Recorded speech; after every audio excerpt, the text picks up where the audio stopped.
Bueno, pues te súper agradezco que estés con nosotros aquí. Ya estamos grabando desde hace rato. Ok. Sí, no te preocupes. Bueno. Agradecidísimo que me estés acompañando aquí en el podcast. Gracias a ti, Carlos. Muy encantado porque ya lo habíamos planeado y luego no, y luego sí, y luego no. Pero no podía dejar la oportunidad de entrevistarte porque justo estábamos platicando ahorita, antes de que te dijera que ya estamos grabando. Ya quedé como... Oh. Que a mí me diste un regalo de vida tremendo. Digo, yo sé que cada paciente tiene su propio mérito, pero pues también es espectacular, ¿no? Para mí fue reencontrarme otra vez con mi yo de cuando tenía 25. Se me quebra los ojos, pero sí, no, gracias. No, a ti gracias, Carlos, por venir, por este espacio que yo creo que es importante pues para todos, ¿no? Saber que las emociones existen y en algún momento nos pueden jugar una mala pasada, pero todo se soluciona, ¿sí? Entonces, y más que todo, el paciente es el que hace el trabajo, ¿sí? Uno solamente le dice por dónde. No, pues, pero la generación de confianza, el seguimiento, tu personalidad, o sea, todo suma. Porque yo puedo ir con otro psiquiatra y nada más de verlo ya digo, ay, qué miedo que me vas a dar, ¿no? Entonces suma. Y yo quisiera más o menos dirigir esa plática hacia un poquito de tema de concientización de los trastornos más comunes que podemos tener. Tampoco nos vamos a meter a algo súper raro, ¿sabes cómo? Sí, de acuerdo. Como un Gillian Barrero, ¿cómo se llama? Sí, un Gillian Barrero, un Alzheimer, no, cero, esas cosas okay. Ya es como de, ajá, sí. Ni que si te lo dio la vacuna, no te lo dio la vacuna, cero. O sea, vamos a concientizar a quien nos está viendo para que pueda detectar si tiene, no tiene, si necesita ayuda, si no necesita ayuda. Y también a las personas que luego observan o nos observan a nosotros como personas que tenemos algún trastorno, que nos hacen menos, porque nos hacen menos. No es la primera vez que comento esto en el podcast, ya lo he comentado muchas veces, en el sentido de que de repente vas a un hospital y te tiran como loco.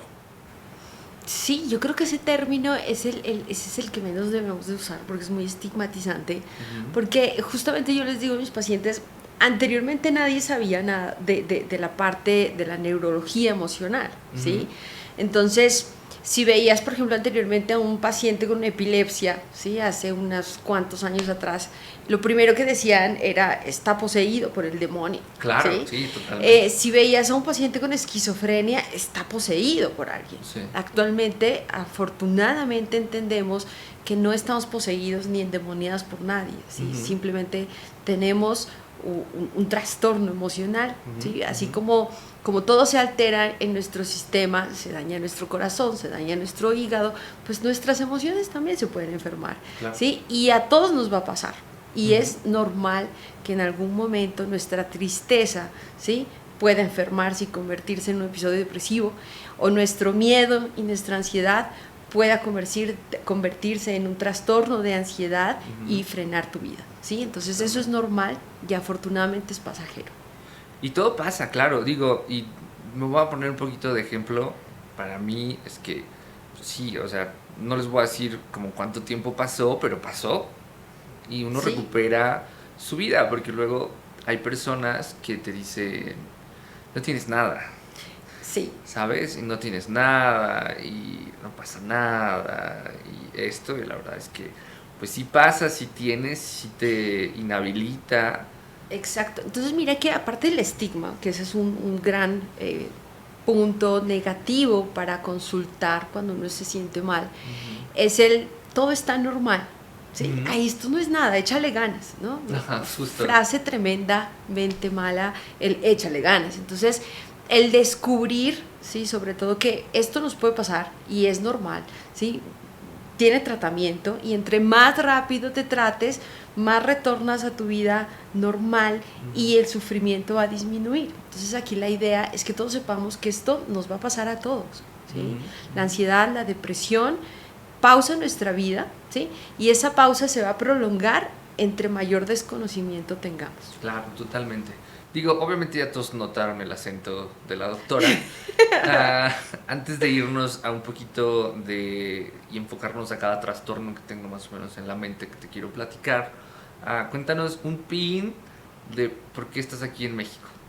Bueno, una historia, no mentira. Sí. Terminé medicina en Colombia. A mí Ya. me gustaba mucho la parte de neurociencias, neurología, pero la parte de neurología no me gusta la parte del sistema nervioso periférico. Entonces me dediqué a la parte emocional y cognitiva y decidí estudiar neuropsiquiatría. Ok. Neuropsiquiatría no había en mi país, hay psiquiatría, entonces neuropsiquiatría había aquí en México, entonces decidí trasladarme en México y estudiar neuropsiquiatría acá en la Ciudad de México en el Ya. Instituto de Neurología y Ya. Neurocirugía. Súper bien. ¿Hace cuánto que llegaste aquí? Como en el 2018. Ya, No, o sea, mentira, desde 2008 creo, sí. 2008. Sí, algo así. Ya, o sea, ya tienes un 10, 16 años aquí en Tengo México. 6 años de especialidad, más 2 años que estoy viviendo aquí en Querétaro. Ya. Sí. Entonces ya eres casi mexicana. Yo creo que sí, sí, ya tengo el acento, ya me gusta Ya. el tequila, el mezcal. Sí, claro, tiene que, ¿no? Entonces, sí, entonces, Digo, somos buena onda. sí. Además yo creo que los mexicanos y los colombianos hacemos match. Sí, claro, no, totalmente. Totalmente. Tenemos culturas Muy similares. muy similares. Entonces, afortunadamente México me ha recibido muy bien y he podido crecer. ¿Sí? Oye, ajá, y también un tema súper común en el podcast es el malinchismo. ¿Tú crees que por ser colombiana tengas más pacientes? No lo he notado. ¿Sabes cómo? Es que, no sé, porque luego yo sí me encuentro presumiendo. Digo, créeme que no soy Ya. malinchista porque lucho contra quien es malinchista, pero luego sí me encuentro presumiendo. No lo he Es que notado. mi neuro es colombiana. Ya. Ay, te sientes más, o sea, es lo mismo, Ya. es un ser humano. Ok, no, mira, no lo he notado. De pronto sí he notado que a veces los pacientes me dicen, uy doctora, pero me dijo las cosas muy directas, ¿ya? Entonces de pronto Sí, soy sí, muy sí. directa, Sí, sí. o a veces empleo frases colombianas que el paciente no me entiende, entonces Ya, tengo como que... estar maluco. Como estar maluco, la tusa. Sí, claro, por supuesto, sí. Entonces yo creo que las frases de pronto me toca volver y centrarme un poquito Ya. más donde estoy. Súper bien. Sí, pero creo que en la consulta se vuelve un poquito más tranquila. Sí. ¿Sí? Oye, y algo que hace mucho clic con nuestra audiencia, yo creo que es uno de los videos que tenemos con más vistas, es como encontrar estas similitudes en Latinoamérica. Para ti, ¿qué diferencias tiene el paciente colombiano con el mexicano? Y también, ¿y qué tenemos de similar? O sea, ¿qué nos duele igual? O sea, Ya. ¿qué nos afecta? Estamos Ok. igual de locos. No, culturalmente, como lo habíamos hablado, sí tenemos muchas cosas similares, ¿sí? Afortunadamente, bueno, tengo el privilegio de trabajar en Colombia y de trabajar en México. Entonces, son dos oportunidades completamente diferentes. El paciente mexicano, creo que es un poquito, ¿cómo lo podemos decir? Así como te salga, ¿no? Tal cual, aguantamos vara los mexicanos, No, manos. un poquito más, la cultura es un poquito más familiar, más, ¿no? Ok, Sí, como más, como más de casa. más de casa, ¿sí? Ya. Nosotros los colombianos somos Tenemos más mamitis. más mamitis o más cerrados, pongámoslo así, los colombianos somos un poco más, Ya. más, Más abiertos. más abiertos, Más ¿sí? divertidos. Digo, nosotros Rompemos el también somos hielo muy, divertidos. muy, muy fácil, ¿sí? Ya, aquí somos como muy. ¿Cómo lo podríamos poner? Como somos muy. Digo, yo me describiría como persona del centro del país. Como muy cuadrados y justo lo que decías al principio, culturalmente nos han enseñado a guardar nuestras emociones, a ser como muy educados al respecto, no me voy a abrir con cualquier persona, porque mi Sí. mami me dijo que no sé qué, mi abuela me decía que mejor me limpiaba con un huevo en lugar de ir a buscar Sí, tratamiento. yo creo que tenemos, en México conservamos mucho más las creencias, ¿sí? El que hay que casarse, el que hay que tener hijos, el que el matrimonio dura para toda la vida y hay que aguantarnos todo, ¿sí? Entonces, Aquí en México, sí. en Colombia no pasa eso. En Colombia no tanto, ¿sí? Si ya no te quiero, pues ya no te quiero. Y me fui, y lloraré, pero me fui, ¿sí? Ya, Entonces, creo que eso, las dos perspectivas son completamente Está súper diferentes. interesante porque, entonces, ¿qué me dirías tú que tendremos que tendríamos que aprender de los colombianos cuando venimos a terapia? O a una consulta médica, digo. A una consulta médica no, yo creo que en la parte, sobre todo en las relaciones emocionales, en las relaciones sentimentales, pues no irnos tan al extremo, ¿no? Si una relación sentimental no funciona, pues no funciona, ¿no? No importa que el matrimonio sea para toda la vida, no hay nada para toda la vida, ¿sí? Claro. Pues si ya nos entendemos, habrá que terminar la relación, Claro, ¿sí? Entonces habrá que hacer despedidas. Ya. En Colombia lo que veo, por ejemplo, ya no hay tantos matrimonios, ¿no? Okay. Entonces, si no nos entendemos, no nos entendimos y adiós, ¿sí? Ya. Entonces las emociones van por las despedidas, sí, ¿no? Ya. Entonces vamos a ponerle un resumen a esta parte. O sea, la diferencia grande es que nosotros no sabemos manejar nuestras relaciones personales y los colombianos parecen que son un poquito más como más tienen un poquito más de inteligencia emocional al respecto, ¿o no? No, yo creo que no, definitivo no. La idea es como acá en México las creencias, por ejemplo, en la parte sentimental del matrimonio, de la creencia de que el matrimonio tiene que aguantar lo que sea, ¿sí? Ya. O tenemos que estar bien a pesar de que estamos mal, ¿sí? Entonces hace que influya muchísimo. En Colombia lo que yo veo es un poquito más libertad en estas relaciones de pareja. Ya, ok. Sí. Entonces, lo puedes decir así como sea, así. Es un poquito más libre en las relaciones. Ya. Eso. No encuentro. ¿Y sufren más menos al respecto? No, yo creo que sufrimos igual. Ya. Okay. Yo creo que sufrimos igual. Ok. Ya, no hay, definitivo. Sí. Definitivo sufrimos igual. Ok, o sea, nos duele lo mismo. Nos duele lo mismo. ¿Y en dónde ves más trastornos de ansiedad? ¿Aquí en México o allá en Colombia? Si pusieras un porcentaje quiénes son más ansiosos, los mexicanos o... Porque por ese trastorno quiero empezar, digo, porque es el mío. Sí. Y ya después iremos yendo a personas que yo conozco con otros trastornos. Lo que pasa es que, mira, o sea, ponerlo en diferencias entre los dos países está muy complejo, porque actualmente la ansiedad, ¿sí?, es el trastorno mental más frecuente en el mundo, ¿sí? Después de la pandemia, el 25% aumentó el 25% las estadísticas en ansiedad. Entonces, si tú me dices, ¿dónde ves más ansiedad? No, mi consulta es el 80% ahorita de ansiedad, tanto en México como en Colombia. ¿Sí? El segundo es los trastornos depresivos, y el tercero son los trastornos cognitivos, como las demencias. Pero los veo casi similar en los dos países. Sí.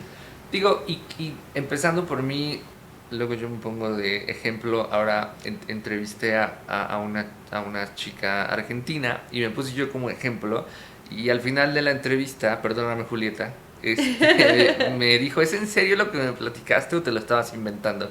No, le digo, es totalmente mi historia, cero que me voy a inventar cosas, al contrario, si este espacio sirve para algo, pues es para conectar, y no conectas si no cuentas tu propia historia, ¿no?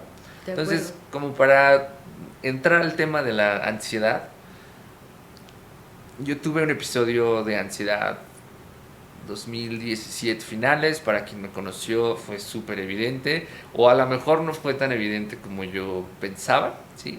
A lo mejor la cosa más evidente es que bajé muchísimo de peso, y a partir de ahí descubrí que he tenido ansiedad toda la vida, que no fue solamente ese episodio, sino que fue pues desde que estaba chiquito, simplemente no le había puesto nombre, ¿no? Entonces, de las primeras preguntas que te quiero hacer es, ¿qué tan común es que uno no se dé cuenta hasta después en la vida que tiene ansiedad? Pues es muy frecuente, demasiado frecuente. De hecho, en los libros nos dice que un paciente, para llegar a consulta, debe pasar por lo menos entre 5 a 10 años con ansiedad, ¿sí? Sí. Y es que la ansiedad, una cosa es ansiedad generalizada, otra son las crisis de pánico, ¿sí? Una crisis, cuando un paciente tiene una crisis de pánico, se siente tan desagradable, es tan horrible, que sí debemos de consultar ya, ¿sí? Y aún así pasa tiempo. Y aún así pasa tiempo, porque si tienes una crisis de ansiedad, lo primero que piensas es tengo un ataque al corazón, sí, y te revisas me voy todo. a informar, entonces pasas por todos los médicos. Justo, sí. Antes y el último médico, la última opción es psiquiatría, ¿no? Sí. Entonces, ahí yo creo que han transcurrido 8 meses o un año. Sí, para mí fueron 6 meses de sufrimiento absoluto. ¿Por De qué? Porque todos también estudios. todos me decían, ve con un psiquiatra, ve con un psiquiatra. Y la palabra psiquiatra, por lo menos aquí, tiene una connotación de horrible. Y la verdad es que no. O sea, la verdad es que, o sea, cero. O sea, yo ya después de que pasé por esto, es la solución, ¿no? Sí, miré que y es la solución de todo, no ir al psiquiatra, sino el interesarse por conocerse a uno mismo. Y el conocernos a uno mismo radica en qué siento, qué pienso, ¿sí? Sí. Y cuando empiezas a sentirte mal, piensas que es normal. Entonces, por eso una persona tarda tanto en buscar ayuda, ¿sí? Porque en el cuento de, bueno, échale ganas, no te está pasando, eso es normal, no, pero no puedo dormir, me estoy preocupando demasiado, estoy irritable, tengo dolor de cabeza, eso es normal, no te estreses tanto. ¿Sí? Entonces, mientras empezamos a diferenciar de lo normal y lo anormal, pues hemos pasado mucho tiempo de sufrimiento. Totalmente, y uno se acostumbra a vivir maluco. Sí. Maluco. Y Sí. porque no es un malito al principio, no es un malito que te deteriore, no es un malito que te inhabilite, no es un malito que no te deje chambear, es un malito, pues que si no le haces caso a veces se va, si le haces caso a veces regresa, pero luego uno ya no se acuerda que no es sentirse malito, ¿sí? Exacto. O sea, porque se le olvida a uno totalmente. Y lo que tú decías ahorita, digo, ya has haber escuchado mil síntomas. Para mí, un doctor, antes de conocerte, me dijo, o sea, la ansiedad es un camaleón. Puede tomar cualquier forma, cualquier color. Yo he conocido a personas que sienten que está temblando todo el tiempo. Y tú los ves y dices, ay, no mames, ¿cómo va a estar temblando? Pero ya que te explican que tienen ansiedad, ya empatizas mucho más. Hay quien siente que se le cierran las paredes. No sé qué nos puedas contar de síntomas. ¿Cuál es el síntoma más loco de ansiedad? Digo, para darles una referencia, para que Sí, claro. veamos lo camaleónico que puede ser esto. ¿Qué síntoma es el más loco que has escuchado?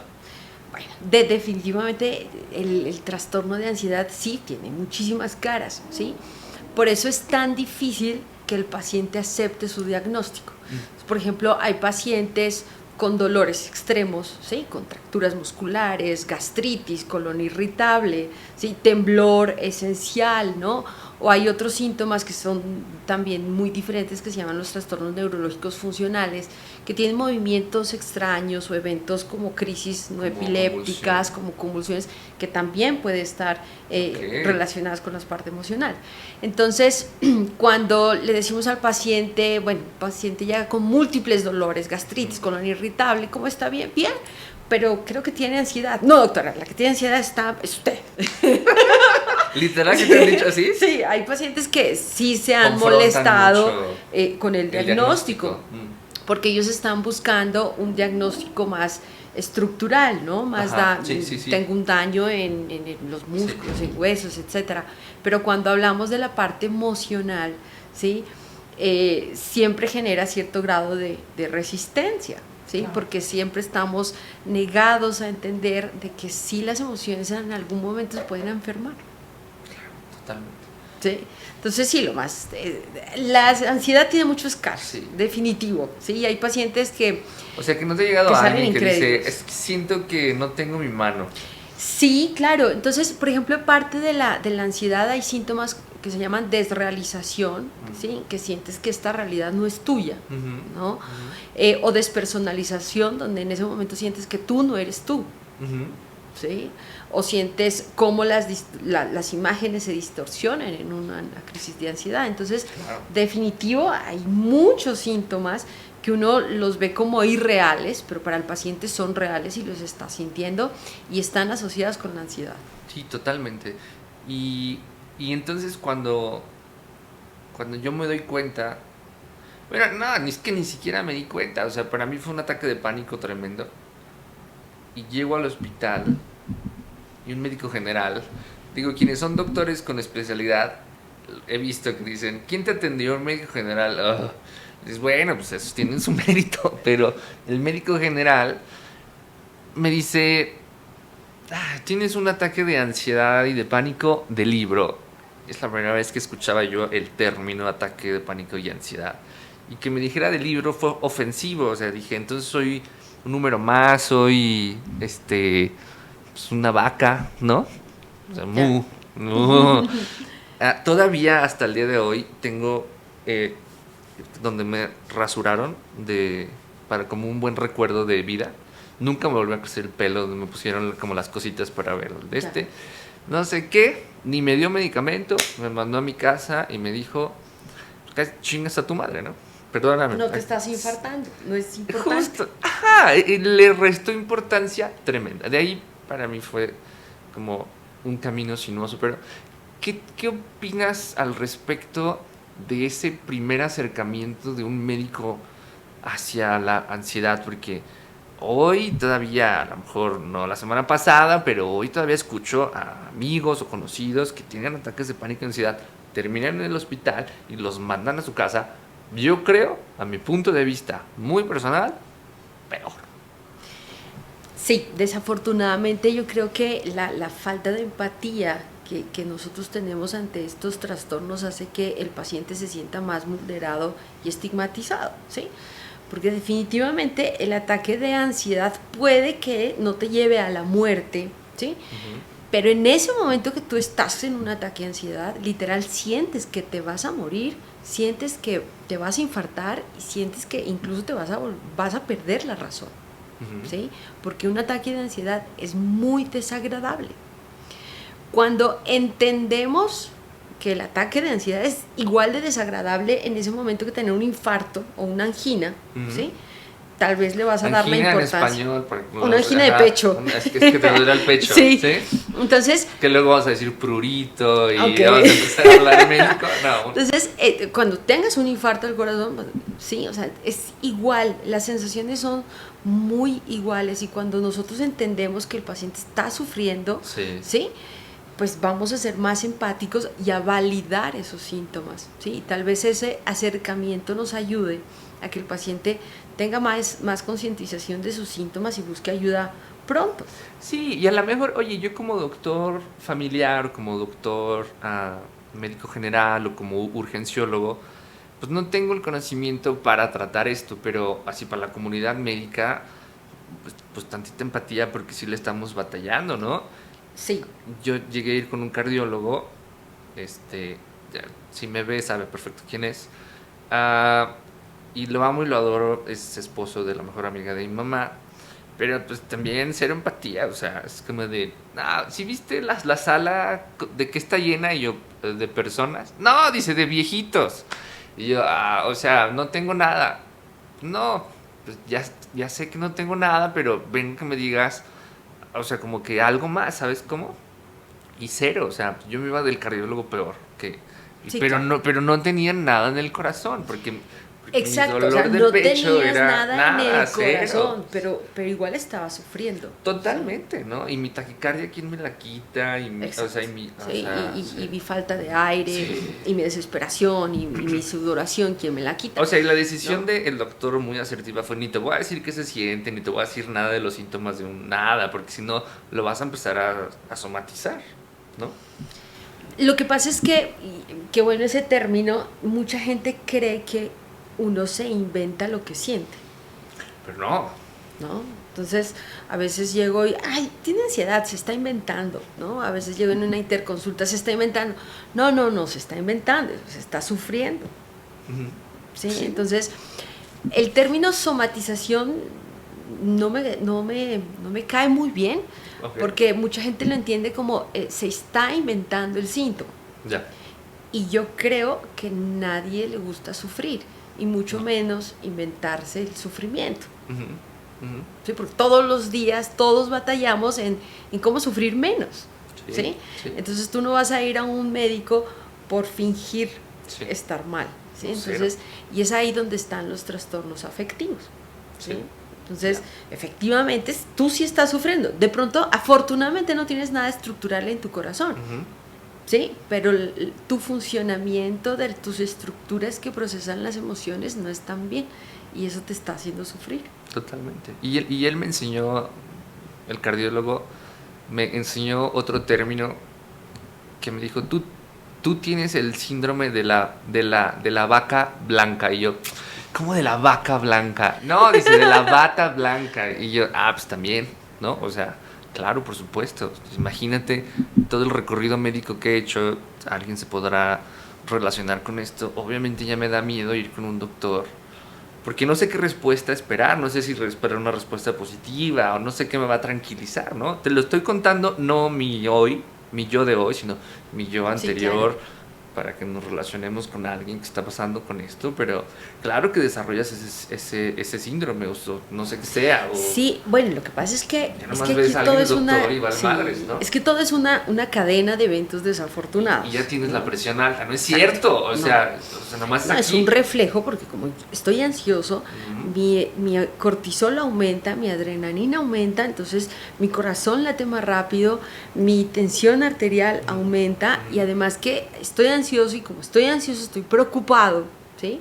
Porque me siento mal y nadie me dice por qué me siento mal, ni nadie me da un tratamiento. Entonces voy a venir a donde el cardiólogo para recibir una respuesta y una ayuda, y tú me dices que no tengo nada.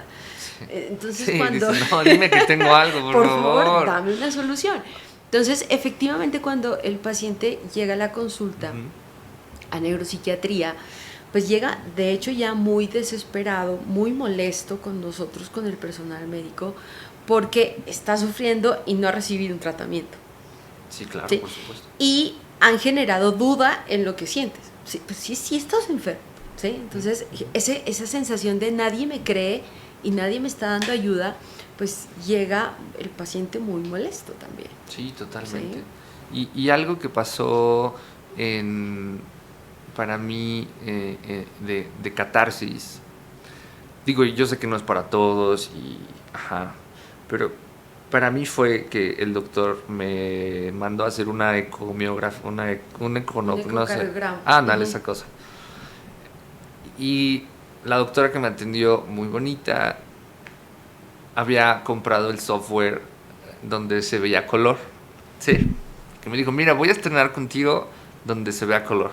A mí no tenía nada, me dijo, ya sé por qué vienes, pero vamos haciendo el ejercicio, ¿no?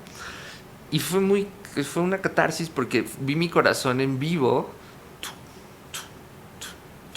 Dije, no mames. Pero esto fue 7 años después de mi diagnóstico inicial. O sea, solo para darles una perspectiva del camino que uno tiene que pasar para hacer una mendiga catarsis, porque no es al otro mes, no es nada para recibir, ¿sabes? Sí, o claro. sea, y fue antes de que te conociera cuando hice eso. Dije, wow, o sea, estoy vivo, qué rico. Pero, o sea, qué camino. Claro, lo que pasa es que mira que la ansiedad tiene dos componentes importantes en trastornos de ansiedad. La ansiedad tiene ese miedo y esa sensación de que algo malo va a pasar. No sabes qué, pero seguro va a pasar algo. Entonces tu cerebro empieza a buscar la pregunta de qué puede pasar, y viene la preocupación extrema. ¿Sí? Entonces tú vas al médico buscando una solución, ¿no? Y esa preocupación está a todo lo que da, y nadie te da una razón. Entonces la preocupación aumenta y la ansiedad aumenta. Totalmente. Y todo se vuelve como un ciclo, ¿sí? Sí, y es un ciclo que no termina. Si no tienes la voluntad de terminar. Sí. ¿No? Entonces, también, la voluntad es muy importante, pero también el conocimiento, ¿sí? Si hacemos un diagnóstico más temprano de ansiedad desde la consulta a urgencias, ¿sí? Posiblemente pues recibas tratamiento más temprano y lo superes más rápido y llegues a funcionar lo más rápido posible. Para mí, este año fue el año en donde me recuperé a mí mismo. Vamos a ponerlo con eso porque sí, es un regalo. Y pasaron del 2017 al 2024, 7 años, ¿no? Que no debió de ser tan largo, ¿no? El deber ser, diría que, ¿no? Digo, cada uno es claro. su propio cuerpo y la vida también te va llevando. Se nos atravesó una pandemia, lo que sea.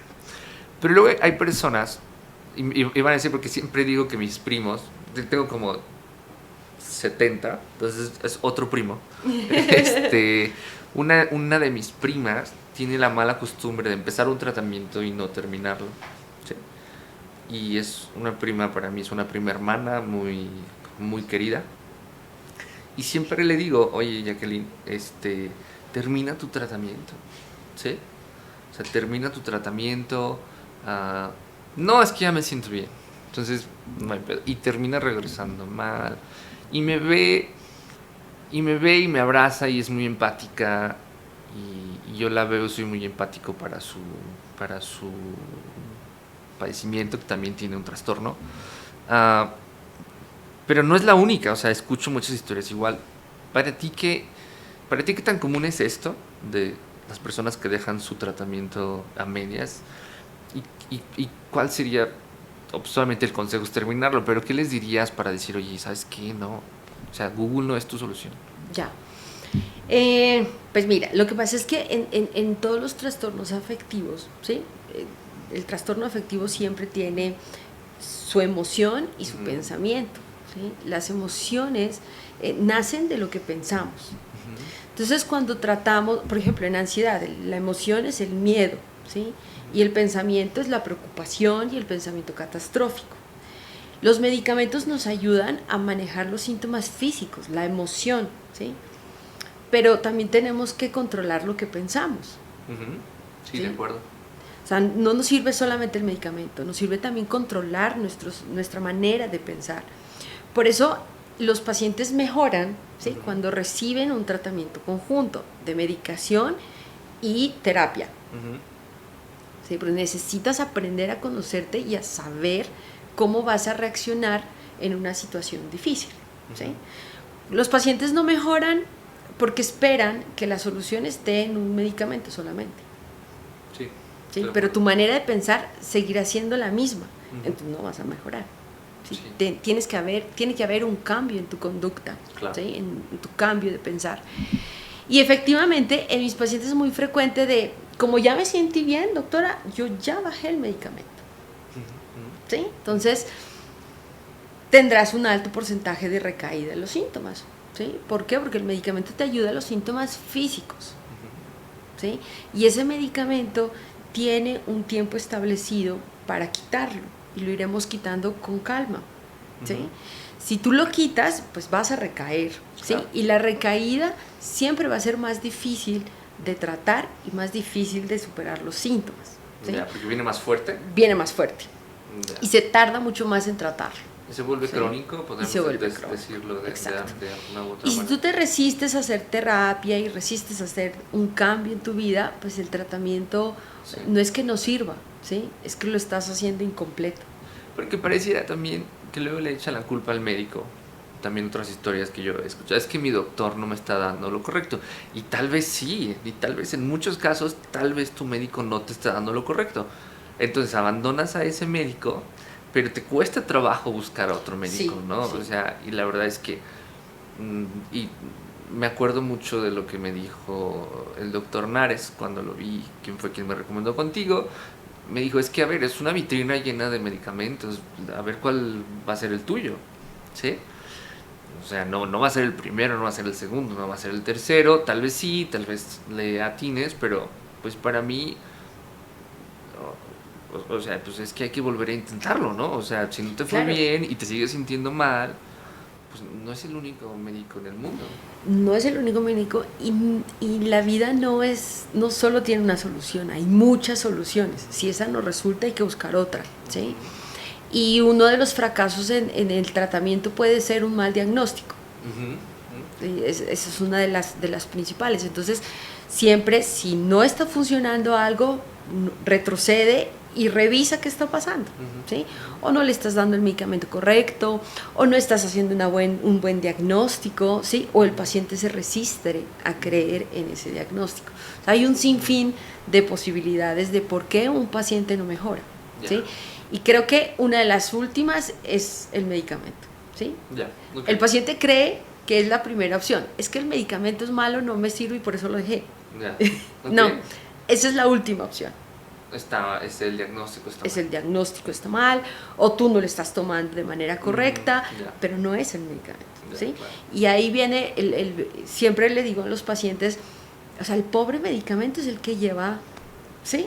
No me resultó, lo suspendí. Sentí náuseas, lo quité, ¿no? Estos medicamentos, me va a dejar adicta al medicamento, ¿no? Que son los mitos de los medicamentos. Sí, claro, y digo, podemos entrar a esto rapidísimo, sin querernos drogar todos, pero para mí uno de los grandes mitos, digo, obviamente, si tienes, y me lo confirmas tú, yo no soy doctor, pero si tienes un perfil a las adicciones, pues tienes una posibilidad más grande que te hagas adicto, pero a lo que sea, o sea, hasta los dulces de la esquina. O sea, sí, claro. Medicamento resulta ser algo más a lo que te pudiste ser adicto, pero realmente, o sea, para mí, desde mi perspectiva, lo primero que escuchas cuando dices, es que tomo un ansiolítico, ya no lo vas a dejar nunca en la vida. Dices, pues no me asustes, güey, porque estoy tomando yo un medicamento, ¿no? Y sí es un mito tal cual, porque se puede. ¿Y tú qué dirías a ese respecto? O sea, ¿qué mitos están súper arraigados dentro de la toma de un medicamento por largo plazo? Uno es que te haces adicto, ¿no? Sí, y efectivamente los ansiolíticos y los antidepresivos no generan adicción, ¿sí?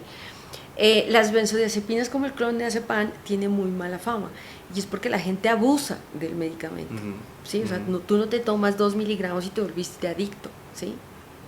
Podemos repetir eso 3 veces, o sea, escuchen eso. O sea, sí. O sea, los benzos no generan adicción. El problema es el abuso.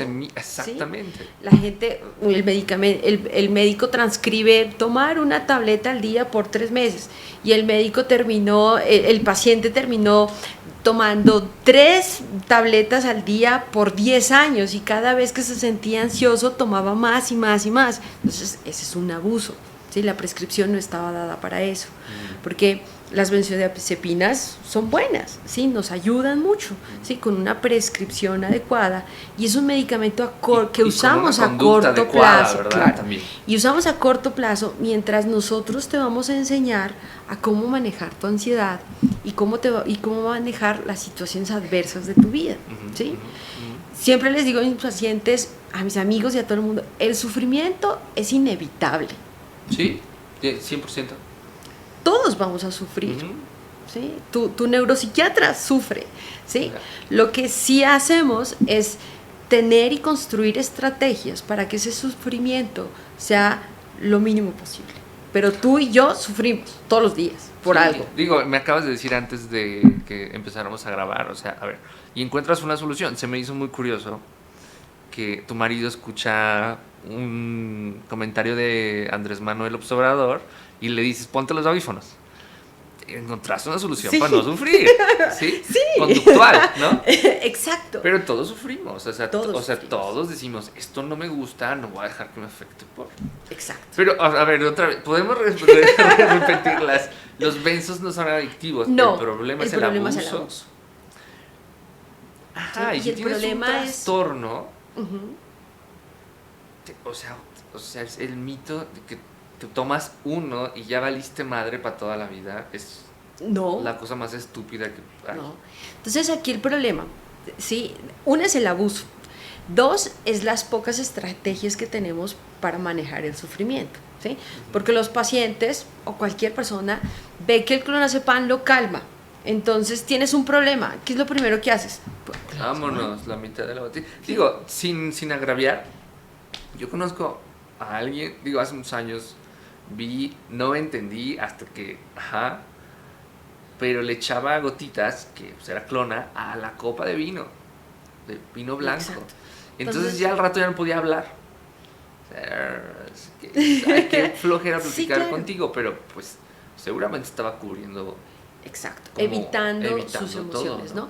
Entonces mira que, o sea, yo te voy a enseñar, ¿no? A cómo manejar una crisis de ansiedad y cómo resolver un problema.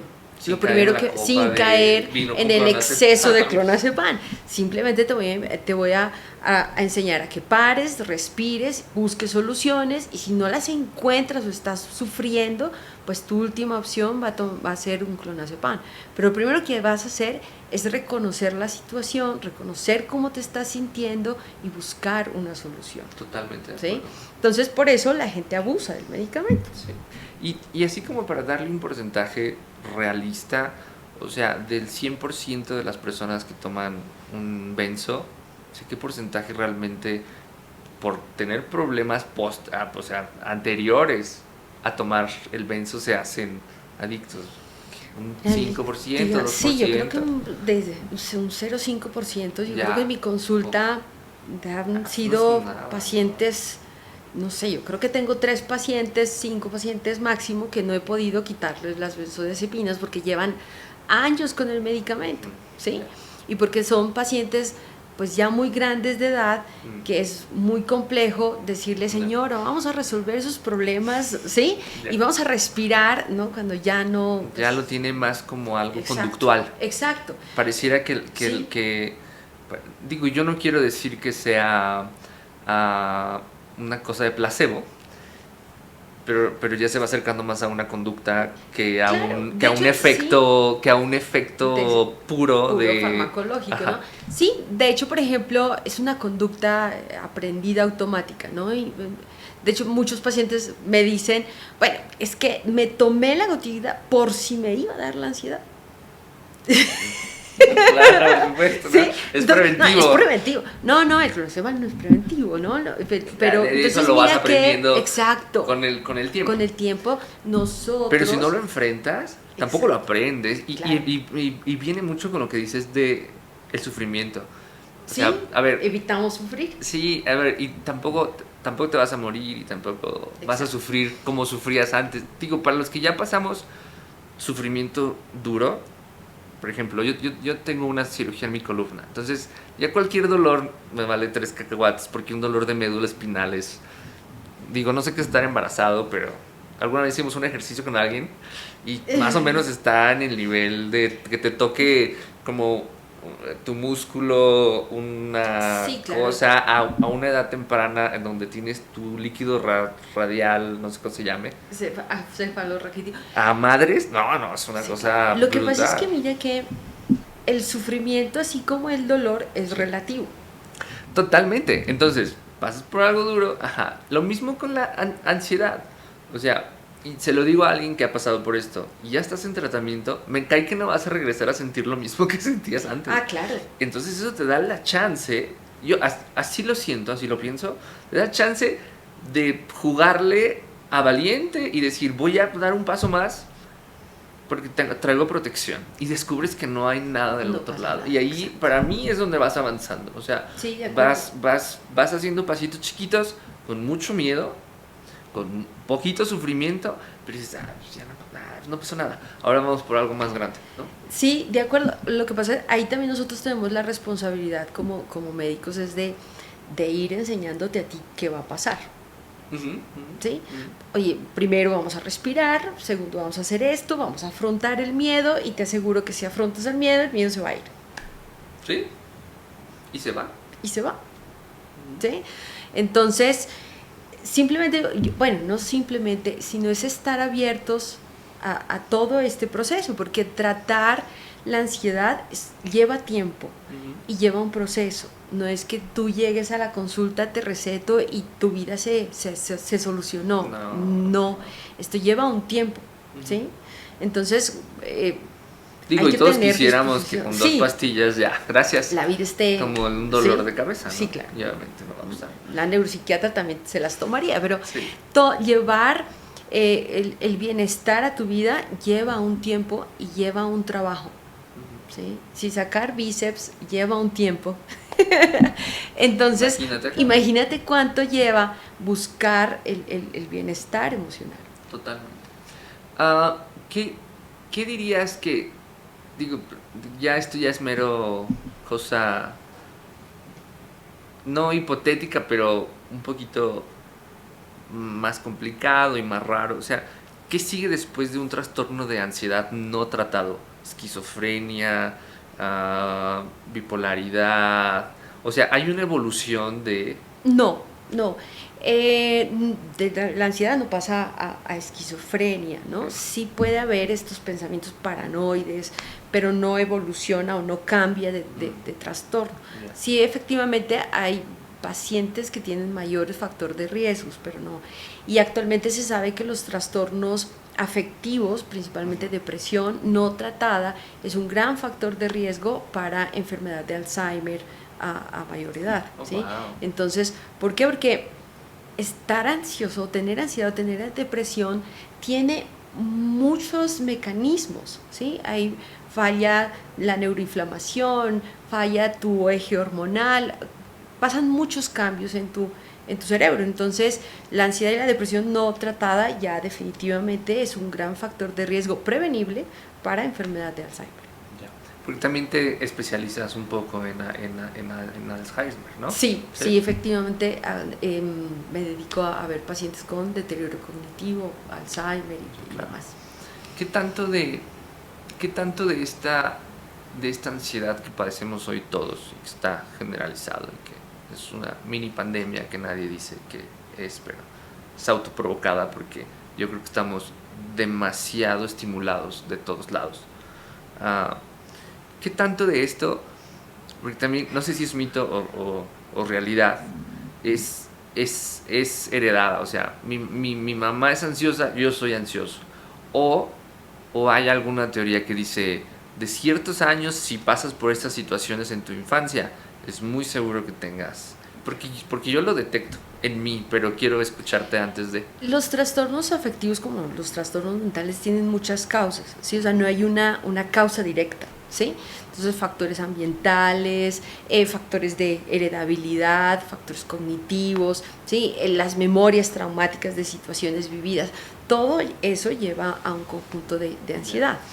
En ansiedad, por ejemplo, hay que diferenciar entre ansiedad buena y ansiedad mala, ¿sí? O sea, el miedo es normal, ¿no? Y eso es lo que necesitamos reconocer. Todos tenemos miedo, y afortunadamente el miedo existe, porque el miedo es una emoción que nos pone en alarma, ¿sí? Para buscar una solución. Si el miedo no existiera, pues probablemente nosotros no nos protegeríamos. ¿Sí? Si tú tienes un dolor abdominal, fiebre, y ese dolor es muy intenso, ¿qué vas a hacer? Te genera miedo, ¿sí?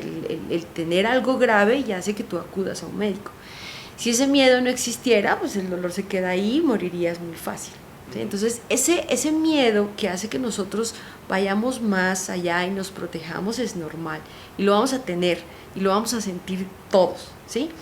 Pero cuando ese miedo, que normalmente te ayudaba a adaptarte, te paraliza, no te hace buscar soluciones, evita situaciones, ¿sí? Ese es el miedo que ha enfermado, ¿sí? Y que se ha convertido en un trastorno de ansiedad. Y ese miedo que ha enfermado y te paraliza está acompañado de preocupación excesiva, no te permite concentrar, no te permite dormir, empiezas a disfuncionar en tu vida, pues engloba un trastorno de ansiedad, ¿sí? Y ese es el que te hace disfuncionar, y actualmente lo vemos muy frecuente, ¿sí? Yo creo que de 10 pacientes, 8 actualmente me consultan con ansiedad, y uno de los factores es las exigencias que tenemos día a día con nuestra vida, ¿sí? Todo el tiempo queremos más, incluso hasta de lo que no podemos lo queremos, ¿sí? Entonces esa autoexigencia hace que también mantengamos en ansiedad. Ya, entonces este mito de que porque mis papás son ansiosos... Lo aprendiste, es una conducta aprendida también, y ¿no? si es genético, eso está más difícil, pero es posible. Sí, pero y engloba muchas causas de ansiedad. Claro, súper. Muy bien, doctora. Pues ya no nos dio tiempo de ver otras cosas. Yo quería hablar de más cosas que veo en el planeta y con mi familia. y con mis amigos, pero yo creo que con esto sumamos valor tremendo para quien nos escucha. Pues sí, es importante tocar estos temas que no son ajenos a nadie, ¿sí? Las emociones están todo el día con nosotros, ¿sí? Y saber identificarlas, reconocerlas y manejarlas, pues hace parte de todos, ¿no? Sí. Y que toquemos este punto, pues abre muchas puertas. Sí, totalmente. Y nada, agradecerte esta hora que nos regalas. A ti, Carlos, gracias por venir. Y por compartir todo lo que nos compartes. Bueno, thank you. Cuando terminamos, Carlos, dejamos abajo los datos de la doctora. Claro, cuando quieran visitarme. Márquenle, por favor. Sí, hace consultas por Zoom y jalan igual. Entonces, sí, o sea, por favor, ¿no? Y hay que pedir ayuda. Yo creo que para mí, siendo un paciente tuyo, yo te diría, si te sientes mal, levanta la mano, que no pasa nada. Alguien te va a ayudar y no pasa nada. Exacto. Muy bien, gracias a ti, Carlos, y nada, esperamos seguir en contacto. Sí, claro, por supuesto. Y que sigas más con más aventuras. Sí, claro, súper. Gracias, thank you. Estamos.